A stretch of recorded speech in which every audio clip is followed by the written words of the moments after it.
And we begin here at 6 with another visit to an area high school football practice field, the one at Bay. That's the domain of Coach Jeremy Brown.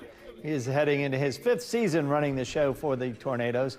Brown and his team coming off a very solid 2025 campaign, with the team winning 9 of 11 games and making it to the state playoffs. The Tornadoes, though, losing several key players, skill position guys who excelled on both sides of the ball.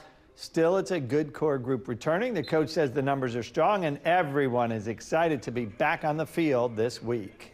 Yeah, it's always spring's always fun because you get to, you officially close the last chapter and you move on to the next chapter. And, now these guys get to, they get to go create their legacy. This group of upcoming seniors, they get to go create their, their legacy. What kind of mark are they going to leave on the, on the program? And, see some new faces and, some young guys that have been in the program for years, and now they're going to have an opportunity this spring to go out there and, get in the starting rotation and be on the field. And so it's just a lot of excitement this time of year.